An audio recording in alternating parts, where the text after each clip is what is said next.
There's nothing wrong with being wealthy and rich. That's good. Actually, I'm just saying. That's what tends to happen. In the economy, too, we also had a lack of diversification. The economy was mainly a manufacturing economy. When you just have one aspect of your country that it's like one thing that your economy does well, and it goes bad, the whole country has the potential to go bad. We didn't have a lot of different sectors of the economy, not like we do today. Like today in 2015, we have tech and we have energy and we have, education even. We have all these sectors of the economy. Back in the day, there was just maybe one or two major industries. It was either agriculture or manufacturing, and that was it. Didn't have everything else. And so when one of those does bad, or both of them does bad, it's not a good thing. The last thing on this slide is Europe. Oh my goodness gracious. Let's talk about Europe for a minute. Europe at this point is a complete mess.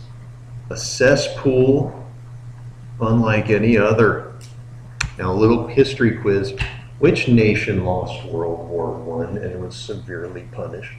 The Germans. Do you guys know what the rest of the nations did to Germany? They made them pay. They wanted to make them pay for all the damage they'd done.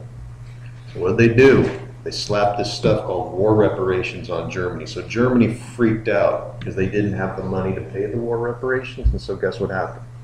They started printing up dollar bills, actually German marks, not dollar bills. They started printing up marks.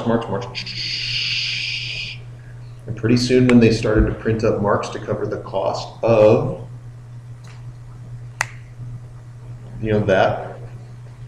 what happened to the value of the marks? It dropped.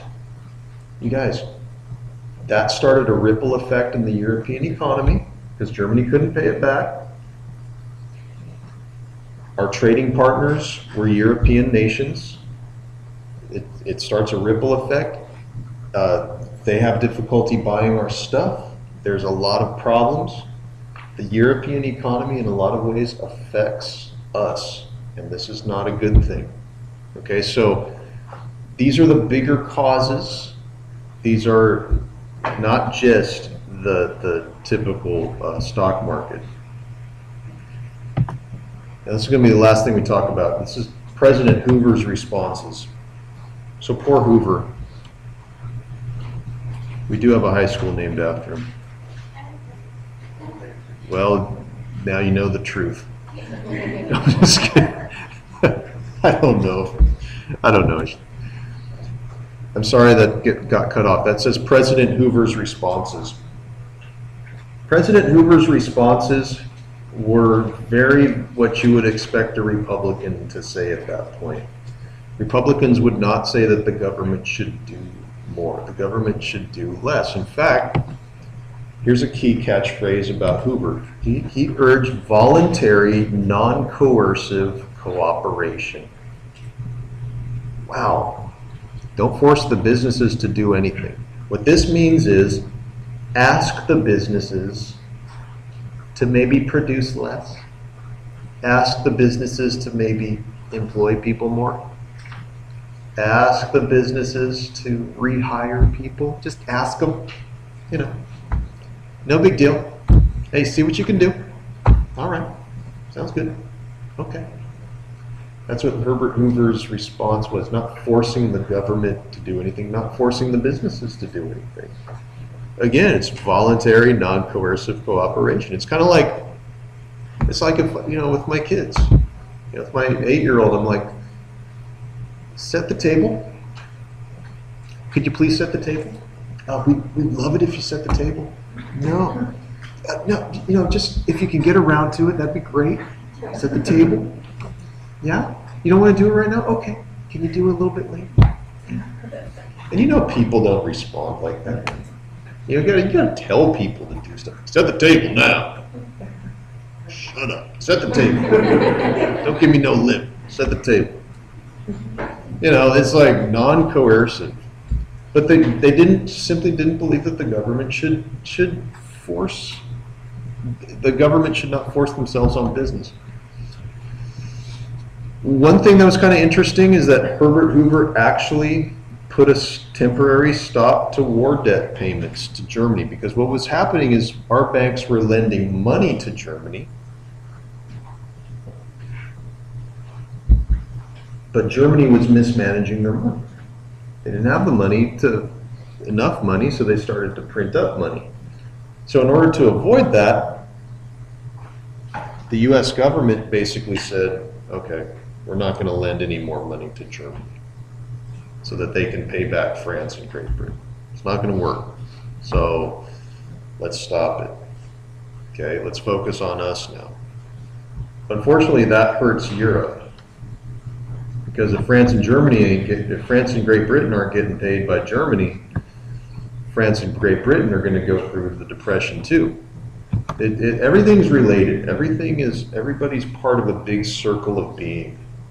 What's that song in The Lion King? The Circle of Life. It's kind of like that with the economy. It's like the world economy. It's a global economy. The circle of economy. Okay. Herbert Hoover actually does something that Republicans probably wouldn't necessarily feel comfortable with at that point. It's called the Reconstruction Finance Corporation. Let's just give you a little bit of an idea about what this is. This is an effort, and I'm going to give you one word on this. Bailout. Ever heard that before? Bailout? For the banks that are losing money, for the companies that are losing money, the U.S. government wants to send money to bail those companies out. Does it sound familiar? Bailout, like too big to fail, pay them so that they can get back on their feet to make this depression not worse. Use taxpayer money to do that. Okay. Seems to be what Hoover's all about.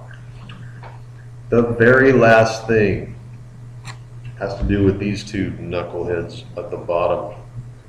It's called the Smoot-Hawley tariff. This is going to be the most confusing thing all day, so here it is. Smoot-Hawley. Those two dudes down there are two senators. One's named Smoot, the other's Hawley. They're shaking hands.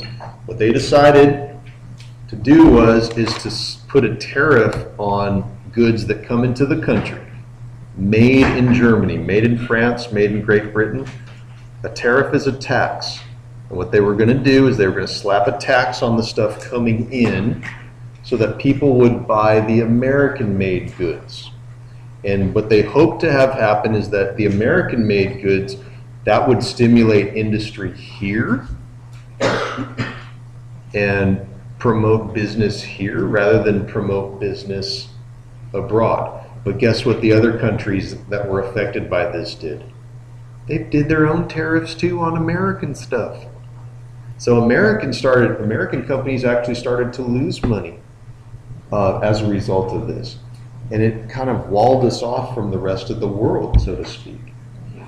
So Herbert Hoover's kind of went through a serious disaster here. There's nothing that can be done, it seems. And therefore setting the stage for, I'll go back to the bonus army in the next class, setting the stage for Roosevelt.